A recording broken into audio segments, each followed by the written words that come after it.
आइए प्रिय बहनों, मापन के बाद हम पढ़ते हैं मात्रक। तो मापन में हमने देखा कि मापन करने के लिए हमें दो बातों की आवश्यकता है, एक आंकिक मान, दूसरा उसका मात्रक।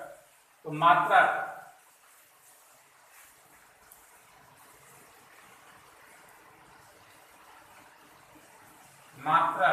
यूनिट,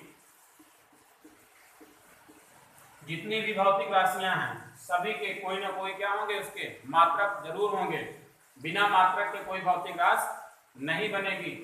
हम अगर आंकिक मान ही लिख देंगे 10, 15, 20, 25 तो ये कोई भौतिक राशि नहीं है, ये सिर्फ क्या है, अंक हैं। अगर हम कहें कि किसी की लंबाई 15, आगे उसके मात्रक नहीं बताएंगे तो वो पद्धति सही नहीं है, वो भौतिक राशि नहीं है। तो मात्रक होता क्या है पहले जाने। मात्रक के लिए हमें बहुत सारे मात्रक की पद्धतियां हैं। तो मात्रक जानने के लिए क्या होता है, कोई भी भौतिक राशि है उसके एक निश्चित मान को प्रमाणिक मान करते हैं, उसका एक नाम दे दिया जाता है जिसे उस भौतिक राशि का मात्रक कहते हैं। तो जैसे मात्रक जान रहे हैं, मीटर है, सेंटीमीटर है, लंबाई के मात्रक हैं, किलोमीटर है। ऐसे ही लंबाई के और भी मात्रक होते हैं पद्धतियों, जैसे फुट है, फुट भी एक प्रकार का मात्रक है ब्रिटिश पद्धति में। ऐसे ही लंबाई का मात्रक सेंटीमीटर, किलोमीटर, बहुत सारे मात्रक हैं। तो मात्रक किसी भी भौतिक राशि के एक निश्चित मान को प्रमाणिक मानकर एक विशेष नाम दे दिया जाता है जिसे उस भौतिक राशि का मात्रक कहते हैं। तो मात्रक की परिभाषा के लिए क्या लिखेंगे, किसी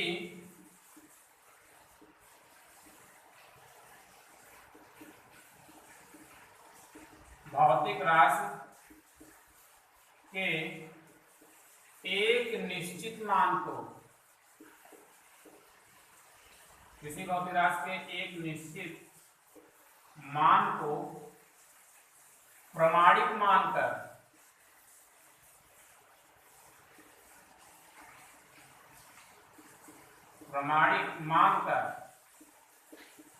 एक नाम दे दिया जाता है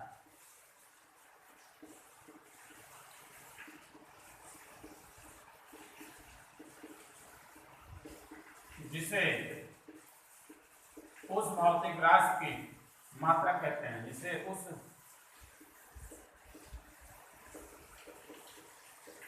भौतिक राशि का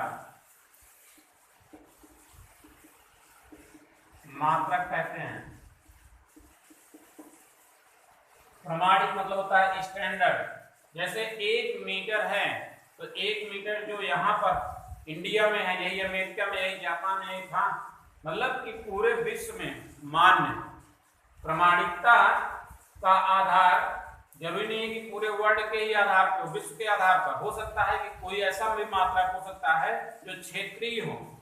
जैसे हम लोग सुने हैं कि द्रव्यमान को मापने के लिए मार्केट बाजार में जाइए, पसेरी का यूज करते हैं।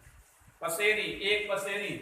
तो पसेरी ये अंतरराष्ट्रीय पद्धति नहीं है, ये स्टैंडर्ड नहीं है, ये किसी एक निश्चित क्षेत्र के लिए ही अलाउ है।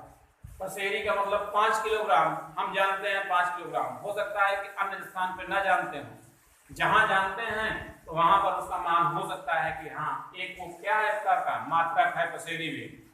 लेकिन जो अंतरराष्ट्रीय पद्धति है वो सभी जगह मान्य होगी। जैसे आपको पद्धतियां बताएंगे अभी थोड़ी देर बाद। तो पद्धतियों में आपने पढ़ा 9th में MKS पद्धति, CGS पद्धति, FPS पद्धति और SI पद्धति, ये 4 पद्धतियां आपने पढ़ा है। मीटर किलोग्राम सेकंड पद्धति, सेंटीमीटर ग्राम सेकंड पद्धति, फुट पाउंड सेकंड पद्धति और SI इंटरनेशनल स्टैंडर्ड यूनिट पद्धति। अर्थात यही है आपका इंटरनेशनल स्टैंडर्ड, मतलब अंतरराष्ट्रीय पद्धति यही है जो सभी स्थानों पर मान्य है। हाँ, ये हो सकता है कि किसी स्थान पर मान्य हो या किसी न हो। जो वैसे MKS पद्धति जो है ये SI पद्धति में इन्वॉल्व है, SI पद्धति के अंदर ही MKS आ जाती है। तो मात्रा क्या है? किसी भी भौतिक राशि के एक निश्चित मान को प्रमाणिक मानकर उसका एक नाम दे दिया जाता है जिसे उस भौतिक राशि का मात्रक कहते हैं। तो जैसे हम बता रहे हैं आपका कि 1 मीटर है, इसका देखो मीटर का द्रव्यमान, किलोग्राम का, सेकंड का एक निश्चित स्टैंडर्ड एक परिभाषा भी है। उस परिभाषा के अंतर्गत बताया जाता है कि मीटर कितना होता है, किलोग्राम कितना होता है, सेकंड कितना होता है, इसकी परिभाषा हम आपको बताएंगे आगे। तो मात्रक समझ में आया क्या है? जैसे सेंटीमीटर है, मीटर है, ग्राम है, किलोग्राम है, ये सारे जो मात्रक हैं इनका एक निश्चित मान होता है। ठीक है। अब देखिए मात्रक 2 प्रकार के होते हैं। मात्रक 2 प्रकार के होते हैं।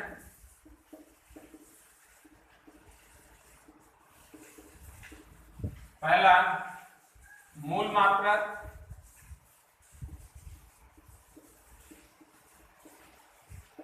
दूसरा व्युत्पन्न मात्रक।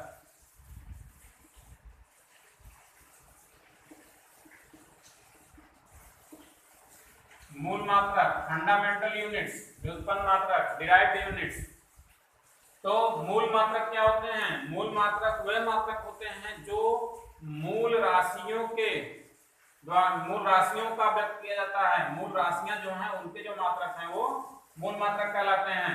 व्युत्पन्न मात्रक जो व्युत्पन्न राशियां हैं अर्थात मूल मात्रक स्वतंत्र होते हैं, वो किसी भी दूसरे मात्रक पर निर्भर नहीं करते हैं। 9th में आपने 7 मूल राशियां पढ़ी हैं। लंबाई, द्रव्यमान, समय, ताप, विद्युत धारा, ज्योति तीव्रता,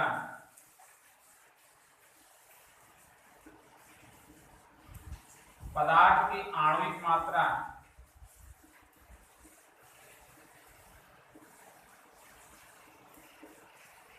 ये आपने 7 मूल राशियां पढ़ी हैं। ये हैं मूल राशियां। इन मूल राशियों के 7 मूल मात्रक हैं।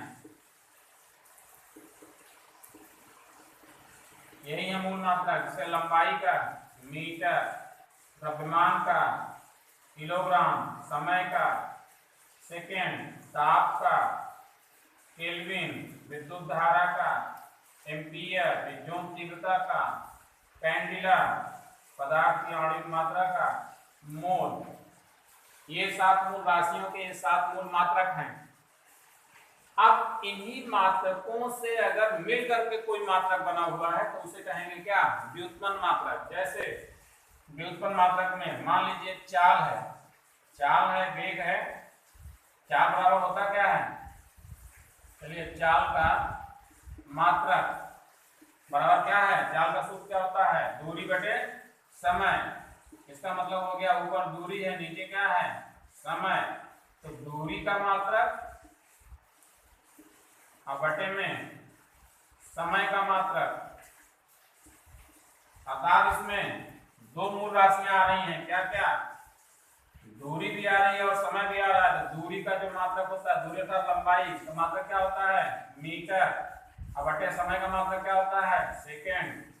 तो मीटर और सेकेंड 2 मूल मात्रकों से मिलकर के बनेगा किसका मात्रक? चाल का मात्रक। तो हम चाल का मात्रक किसमें आएगा? व्युत्पन्न मात्रक में। व्युत्पन्न मात्रक का अर्थ हुआ मूल मात्रकों से मिलकर बने हुए मात्रक क्या कहलाते हैं? व्युत्पन्न मात्रक। जैसे इसमें एक मूल मात्रक मीटर भी है और एक क्या है? सेकंड भी है। तो मीटर प्रति सेकंड। तो मूल मात्रक समझ में आया? ऐसे मात्रक जो स्वतंत्र हैं, किसी दूसरे मात्रक पर निर्भर नहीं कर रहे हैं। व्युत्पन्न मात्रक वे मात्रक जो मूल मात्रकों से मिलकर के बने हैं। इसका आप नोट्स बनाइएगा।